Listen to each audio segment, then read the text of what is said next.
আমি মোহাম্মদ হানিফুর রহমান, প্রভাষক ও বিভাগীয় প্রধান, আদর্শ মহাবিদ্যালয় দিনাজপুর। সুপ্রিয় ছাত্রছাত্রীবৃন্দ,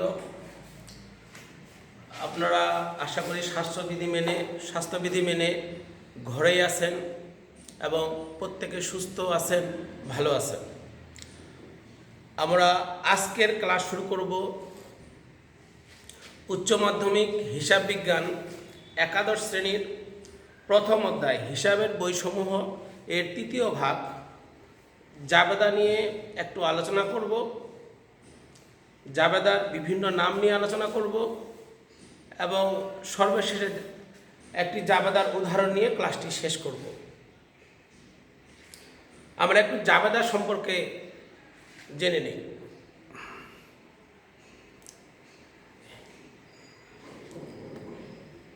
হিসাব বিজ্ঞানের হিসাব চক্রের দ্বিতীয় ধাপ হলো জাবেদা।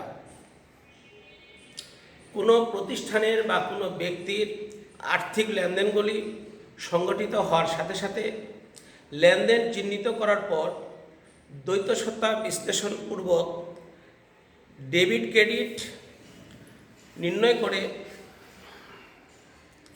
প্রাথমিকভাবে যে হিসাবের বহিতে লিপিবদ্ধ করা হয় তাকে জাবেদা বলে। জাবেদার ইংরেজি শব্দ জার্নাল। জাবেদা শব্দটি ফরাসি জার শব্দ থেকে উৎপত্তি হয়েছে। জার শব্দের অর্থ দিন। স্বাভাবিকভাবে বলতে গেলে দৈনন্দিন বই, অর্থাৎ জাবেদাকে দৈনন্দিন বইও বলা যেতে পারে। আরেকটু আলোচনায় যেতে পারি আমরা যে কোনো ব্যবসা প্রতিষ্ঠানের লেনদেনগুলি চিহ্নিত করার পর ডেবিট ক্রেডিট নির্ণয় করে দ্বৈত সত্তা বিশ্লেষণ করে সমপরিমাণ ডেবিট টাকা এবং সমপরিমাণ ক্রেডিট টাকা হিসাবের বইতে প্রাথমিক পর্যায়ে ধারাবাহিকভাবে তারিখ অনুযায়ী ব্যাখ্যা সহ যে হিসাবের বইতে লিপিবদ্ধ করা হয় তাকে জাবেদা বলে। আমরা জাবেদা তৈরি করার পরে জাবেদা থেকে পাকাপাকিভাবে খতিয়ান হিসাব তৈরি করা হয়। এই কারণে খতিয়ানকে পাকা হিসাবের বই বলা হয়, জাবেদাকে আবার সহকারী বা খসড়া হিসাবের বইও বলা যেতে পারে। এ কারণে আমরা জাবেদাকে বিভিন্ন নামে আখ্যায়িত করতে পারি। প্রাথমিক হিসাবের বই, যেহেতু হিসাবের ক্ষেত্রে এবং প্রথম হিসাবের খাতায় এটি লিপিবদ্ধ করা হয়, সে কারণে আমরা প্রাথমিক হিসাবের বই বলে থাকি। মৌলিক হিসাবের বই, লেনদেন সংগঠিত হওয়ার সাথে সাথে মৌলিকভাবে যেভাবে সংগঠিত হবে লেনদেনগুলি সেভাবে হিসাবের বইতে লিপিবদ্ধ করা হয়, সে কারণে একে মৌলিক হিসাবের বই বলা হয়। হিসাবের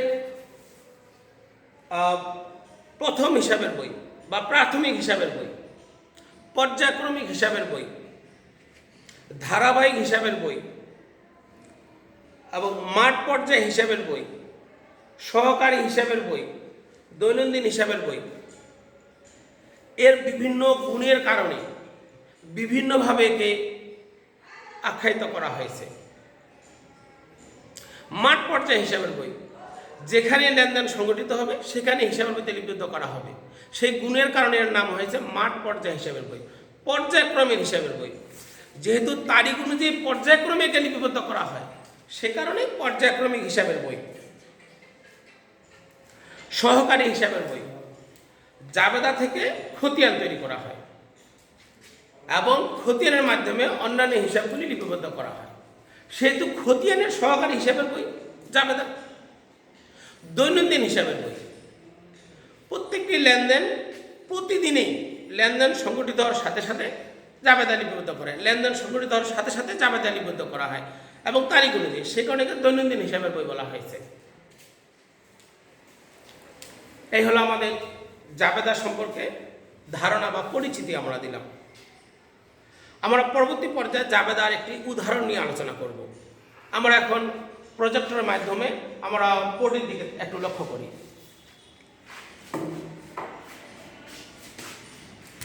জাবেদার একটি উদাহরণ, জনাব আকাশ 1 মার্চ 2020 ইংরেজি তারিখে নগদ 20,000 টাকা, আসবাবপত্র নগদ 50,000 টাকা, আসবাবপত্র 20,000 টাকা ও 20,000 টাকা ঋণ নিয়ে ব্যবসা আরম্ভ করেন। উক্ত মাসে তার লেনদেন সমূহ নিম্নরূপ। এটি একটি উদাহরণ যে আমরা একটা ঘটনা তৈরি করতেছি। এখানে একটা ব্যবসা প্রতিষ্ঠানে জাস্ট একটা কিছু লেনদেন নিয়ে আমরা জাবেদার উপর একটা উদাহরণ তৈরি করতেছি। আবার পড়ি জাবেদার অঙ্কের একটি উদাহরণ, জনাব আকাশ 1 মার্চ 2020 ইংরেজি তারিখে নগদ 50,000 টাকা, আসবাবপত্র 20,000 টাকা ও 20,000 টাকার ঋণ নিয়ে ব্যবসা আরম্ভ করেন। উক্ত মাসে তার লেনদেন সমূহ নিম্নরূপ। 2020 মার্চ 1 নগদে পণ্য ক্রয় 20,000 টাকা। মার্চ 5 নগদে পণ্য বিক্রয় 15,000 টাকা। মার্চ 8 বাকিতে আসবাবপত্র ক্রয় 10,000 টাকা। মার্চ 20 ভাড়া পাওয়া গেল 10,000 টাকা। মার্চ 20 বেতন প্রদান 4,000 টাকা। আমরা জাস্ট কিছু লেনদেন নিয়ে আমরা জাবেদা কিভাবে তৈরি করা হয় এ নিয়ে আলোচনা করব।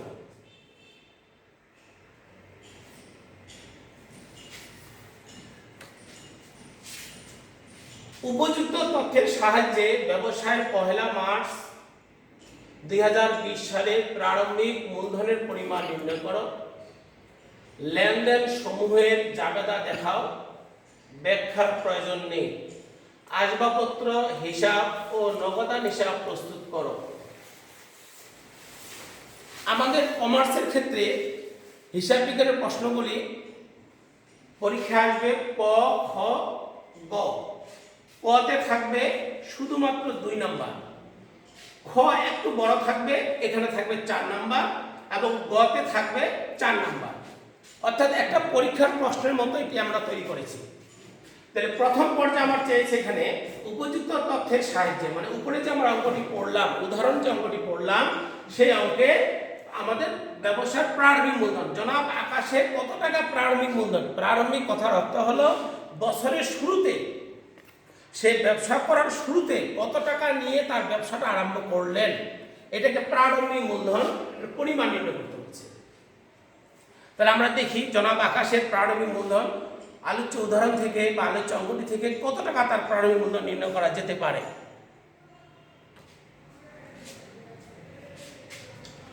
1 মার্চ 2020 সালের প্রারম্ভিক মূলধনের পরিমাণ আমরা কতে আসলাম। তাহলে আমরা ছক আকারে যদি দেখানো যায় তাহলে একটু দেখতে সৌন্দর্য বৃদ্ধি পায় এবং অঙ্কটি সুন্দর করে প্রকাশ করা যেতে পারে।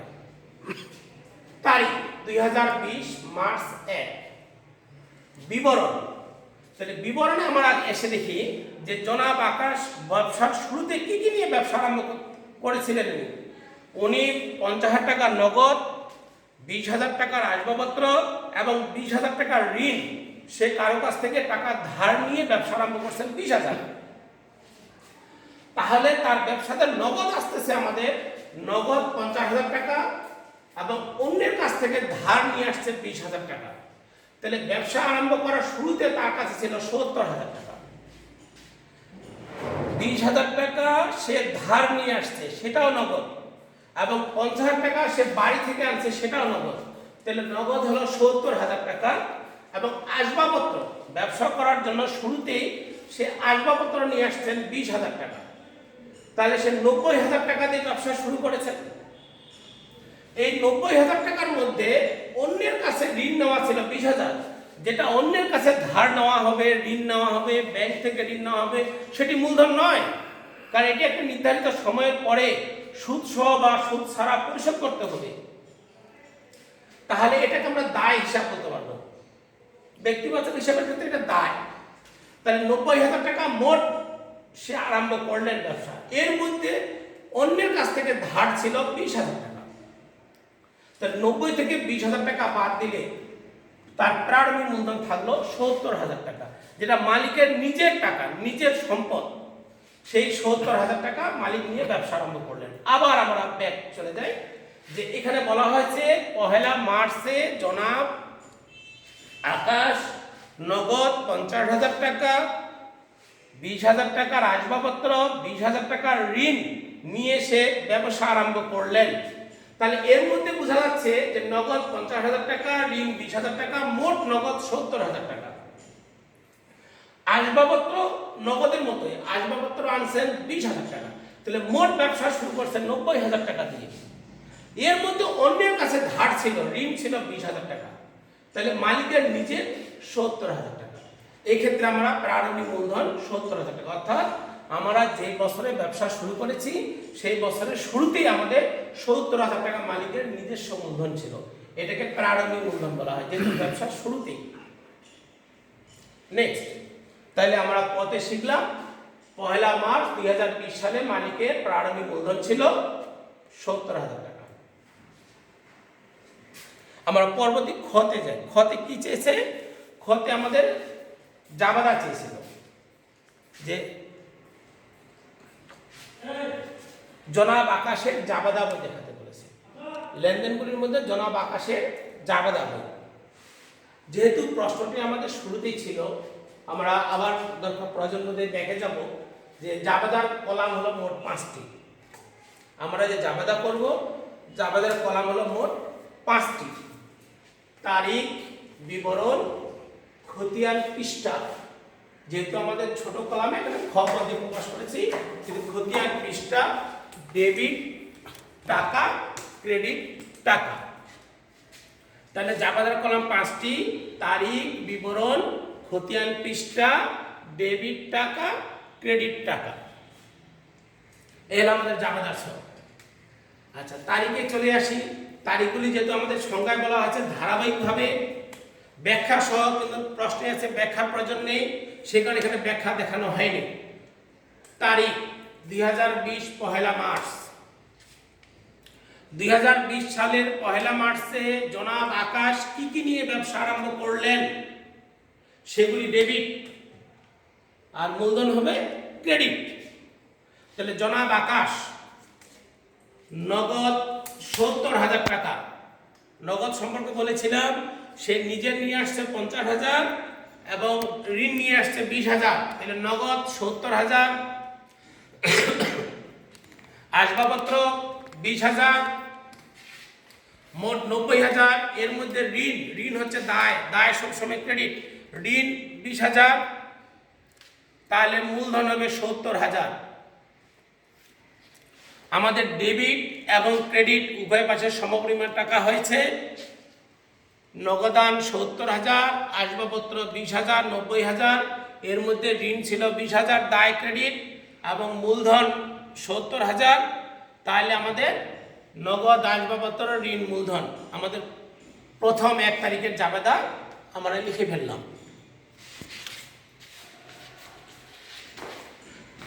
পরবর্তীতে পরে আবার মার্চে আবার বলা হয়েছে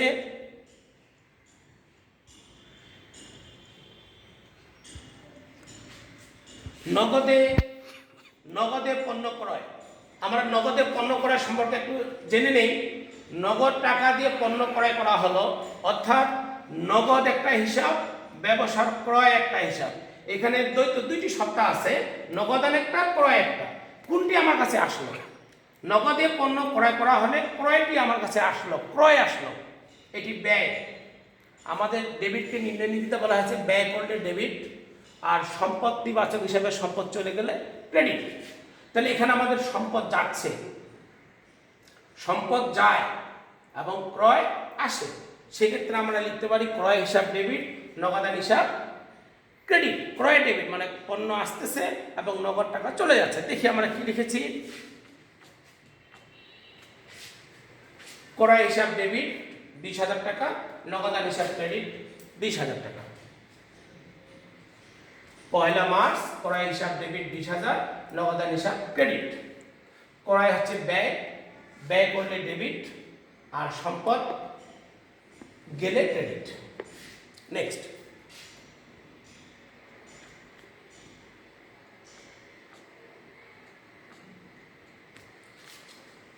নগদে পণ্য বিক্রয়। মার্চ 5 তারিখে বলা হয়েছে নগদে পণ্য বিক্রয় 15,000 টাকা।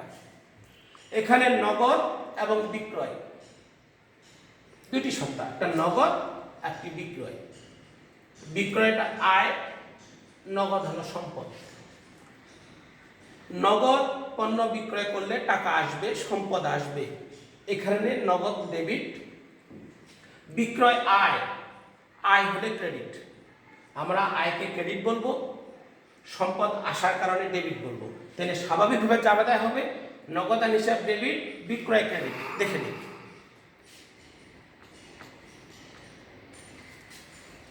নগদান হিসাব ডেবিট 15,000 টাকা, অপরদিকে বিক্রয় হিসাব ক্রেডিট।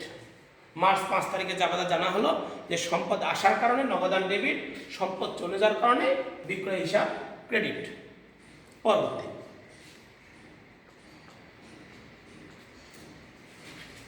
মার্চ 8, বাকিতে আসবাবপত্র ক্রয় 10,000 টাকা। আমরা যদি কোনো লেনদেন বাকিতে করে থাকি, অর্থাৎ আমার কাছে কেউ টাকা পাবে, একে প্রদেয় হিসাব বলা হয়, পাওনাদার বলা যেতে পারে, প্রদেয় হিসাব বলা যেতে পারে। তাহলে বাকিতে আসবাবপত্র ক্রয়, এখানে সম্পদ আসছে, সম্পদ আসার কারণে আসবাবপত্র সম্পদ হিসাব ডেবিট, আসবাবপত্র ডেবিট। অপরদিকে আমার কাছ থেকে টাকা যায়নি, অর্থাৎ আমার কাছে টাকা পাবে, দায় সৃষ্টি হলো, প্রদায় হিসাব হলো আমাদের দায়, দায় বৃদ্ধি পেলে ক্রেডিট। তাহলে জাবেদায় আসতেছি আমরা আসবাবপত্র ডেবিট, প্রদায় হিসাব ক্রেডিট। দেখে নেই, আসবাবপত্র হিসাব ডেবিট 10,000, প্রদায় হিসাব ক্রেডিট 10,000। আসবাবপত্র সম্পদ, সম্পদ আসার কারণে ডেবিট, প্রদায় হিসাব আমাদের মানুষ টাকা পাবে, দায় সৃষ্টি হচ্ছে, এই কারণে প্রদায় হিসাব ক্রেডিট। নেক্সট,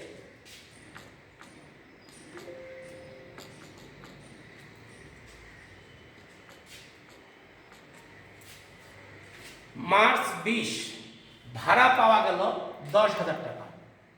মার্চ মাসের 20 তারিখে ভাড়া পাওয়া গেল 10,000 টাকা। ভাড়া পাওয়া গেল মানে টাকা আসলো, সম্পদ আসলো।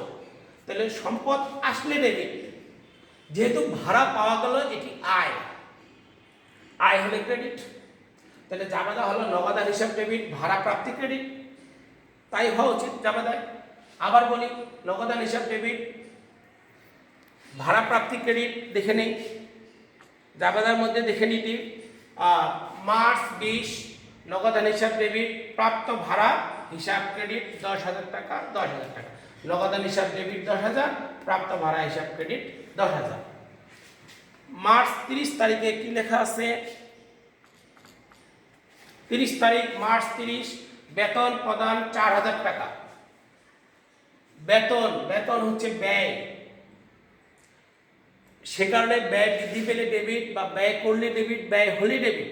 তাহলে বেতন প্রদান করলে আমার ব্যয় হয়ে গেল কারবারের, এই জন্য বেতন হিসাবটি ডেবিট। অপরদিকে বেতন প্রদানের কারণে সম্পদ যাচ্ছে, নগদ অর্থ যাচ্ছে, নগদান হিসাব ক্রেডিট। তাহলে বেতন হিসাব ডেবিট 4,000 টাকা, নগদান হিসাব ক্রেডিট 4,000 টাকা। বেতন প্রদানের ফলে ব্যয় বৃদ্ধি পেল, বেতন হিসাব ডেবিট। টাকা দেওয়ার ফলে সম্পদ চলে গেল, নগদান হিসাব ক্রেডিট। এখানে আমরা এখন জাবেদার দুই পাশের যোগফল, যেহেতু প্রত্যেকটি জাবেদা সমপরিমাণ ডেবিট, সমপরিমাণ ক্রেডিট করা হয়েছে, তাহলে দুই পাশের সমতা মিলানোর কারণে 1,49,000 টাকার ডেবিট যোগফল, আবার ক্রেডিট যোগফল 1,49,000 টাকা। এই হলো জনাব আকাশের জাবেদা বই। আমরা গতে কি লেখা আছে, আমরা 3 নম্বর প্রশ্নে চলে যাই। 3 নম্বর প্রশ্নে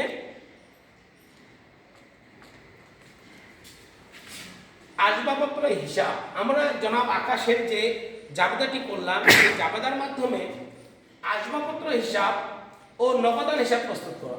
মানে এই হিসাবের মধ্যে, যেমন প্রথমে আমরা হিসাব করলাম মূলধন তার কত, এখন জানতে চেয়েছে জনাব আকাশের আসবাবপত্র, মানে কত টাকার আসবাবপত্র আছে তার, এই অঙ্কটি শেষে, অর্থাৎ মার্চের শেষ তারিখ পর্যন্ত তার কাছে কত টাকার আসবাবপত্র আছে এবং তার নগদান হিসাব প্রস্তুত করো, কত টাকা সে নগদ লেনদেন করলেন, বর্তমানে তার মার্চের শেষে কত টাকা নগদ আছে। এই হিসাবের মাধ্যমে আমরা দুইটা জানতে পারবো, আসবাবপত্র হিসাব জানতে পারবো এবং নগদান হিসাব জানতে পারবো। আসবাবপত্র হিসাব, জনাব আকাশের কত টাকার আসবাবপত্র আছে।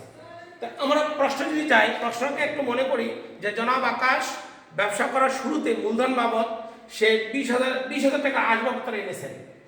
তাহলে মূলধন হিসাব, আসবাবপত্র খতিয়ান, আসবাবপত্রের ভিতরে আসবাবপত্র লেখা যাবে না, যেটি এটি খতিয়ান আকারে তৈরি করা হয়েছে। তাহলে আসবাবপত্র কার মাধ্যমে আসছে? মূলধনের মাধ্যমে আসছে, মূলধন দ্বারা। তাহলে মূলধন দ্বারা আসবাবপত্র ডেবিট হয়েছিল, তাহলে আসবাবপত্র মূলধনের মাধ্যমে 20,000 টাকা ডেবিট। আরেকবার আসবাবপত্র বাকিতে ক্রয় করেছিলাম আমরা, মার্চের 8 তারিখে লেখা ছিল বাকিতে আসবাবপত্র ক্রয় 10,000 টাকা। তাহলে আসবাবপত্র বাকিতে ক্রয় করেছিলেন, তাহলে প্রদেয় হিসাব দ্বারা আসবাবপত্র ডেবিট ছিল। খতিয়ানের বৈশিষ্ট্য হলো ও যখন ডেবিট হবে, কার দ্বারা ডেবিট হবে? যার হিসাবটি করব সে কার দ্বারা ক্রেডিট হলো, এইভাবে আমাদেরকে খাতায় লিখতে হবে। আসবাবপত্র প্রথমে 1 তারিখে ডেবিট হয়েছে মূলধন দ্বারা, আসবাবপত্র মার্চের 8 তারিখে ডেবিট হয়েছে প্রদেয় হিসাব দ্বারা। তাহলে আসবাবপত্র ডেবিট মূলধনের কারণে 20,000 টাকা, আসবাবপত্র ডেবিট প্রদেয় হিসাবের কারণে 10,000 টাকা। 10 আর প্রথমে 20,000 দিয়ে দিলাম ব্যালেন্সের ঘরে, ডেবিট ব্যালেন্স। পরবর্তী আবার 10,000 টাকা আসলো, মোট 30,000 টাকা। তাহলে জনাব আকাশের আসবাবপত্র 30,000 টাকা। মার্চের শেষ তারিখ পর্যন্ত বা মার্চ মাসের জনাব আকাশের আসবাবপত্র ছিল 30,000 টাকা। এইটাকে আসবাবপত্রের হিসাব বলা হয়। আমরা খতিয়ান আকারে দেখালে সুবিধা হয় আমাদের বেশি, এই কারণে আমরা এটাকে খতিয়ান আকারে দেখানো হয়েছে। আর আসবাবপত্রের হিসাব 20,000 টাকা মূলধনের মাধ্যমে, ডেবিট ব্যালেন্স যেহেতু ডেবিট যোগফল, প্রদেয় হিসাবের মাধ্যমে 10,000 টাকা। তাহলে ব্যালেন্স দাঁড়ালো আমাদের 20,000, আবার 510,000, ব্যালেন্স ডেবিট দাঁড়ালো 30,000। নেক্সট নগদান হিসাব। একই অবস্থায় নগদান হিসাব আমরা তৈরি করব খতিয়ান আকারে। এখানে আমাদের মূল আলোচ্য বিষয় যে আমরা যে জাবেদাটি তৈরি করেছি, এই জাবেদার মাধ্যমে দেখবো যে নগদান হিসাব কতগুলি আছে এবং কতবার নগদ লেনদেন হয়েছে। তাহলে আমরা আগে জাবেদাকে অনুসরণ করি যে নগদ লেনদেন কতবার হয়েছে। এখানে মার্চ 1 তারিখে আমাদের নগদান লেনদেন হয়েছে একবার, মার্চ 1 তারিখে আবার নগদান, মার্চ 5 তারিখে নগদান, মার্চ 8 তারিখে কোনো নগদ লেনদেন হয়নি, মার্চ 20 তারিখে নগদ লেনদেন, মার্চ 30 তারিখে নগদ লেনদেন। তাহলে 1 বার, 2 বার, 3 বার, 4 বার, 5 বার। এখানে আমাদের 5 বার নগদ লেনদেন হয়েছে মার্চে, 4 বার, 1 বার, 2 বার, 3, 4, 5 বার লেনদেন হয়েছে।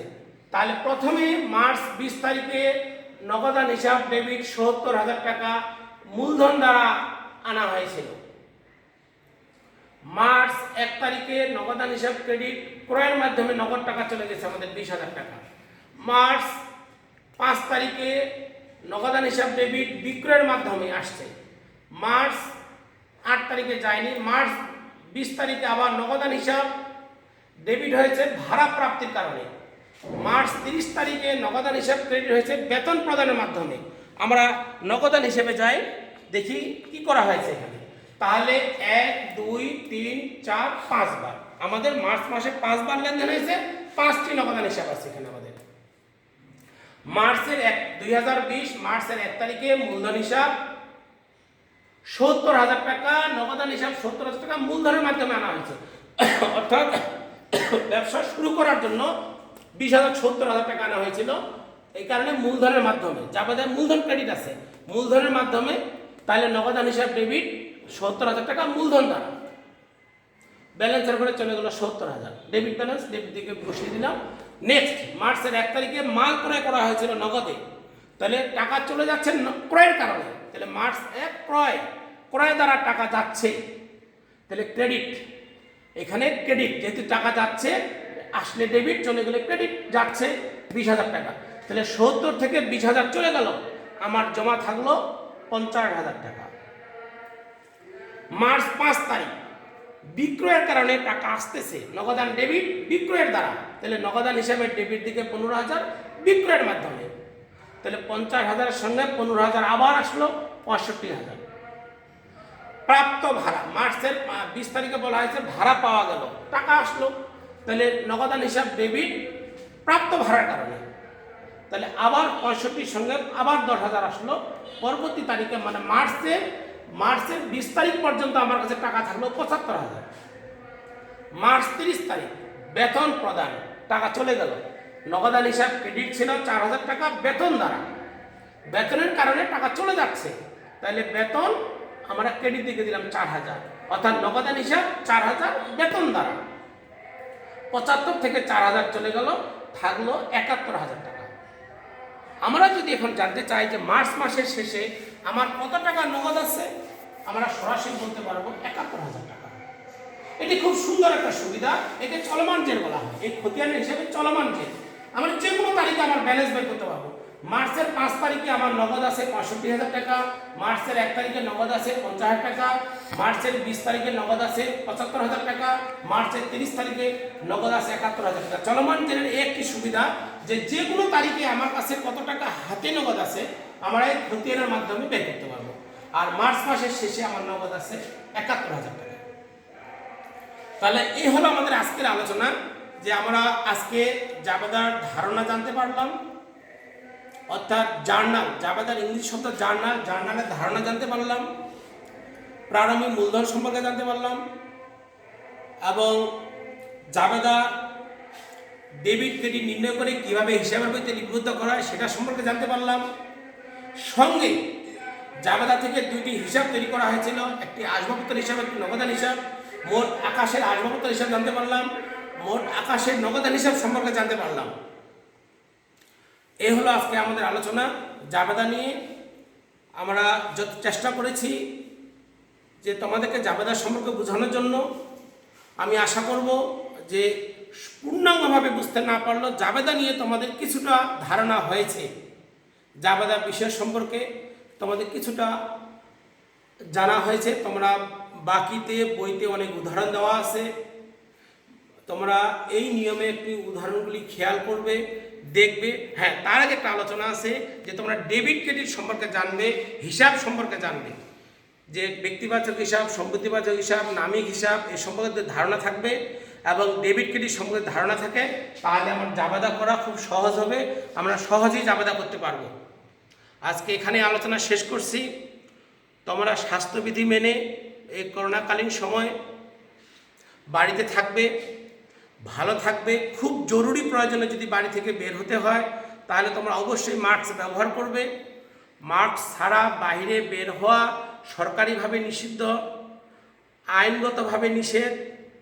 হ্যাঁ, অবশ্যই তোমরা সরকারি বিধিনিষেধ এবং স্বাস্থ্যবিধি মেনে রাস্তায় বের হবে এই আশা করে, সকলের সুস্বাস্থ্য কামনা করে আজকে এখানেই ক্লাস শেষ করছি। সকলকে ধন্যবাদ।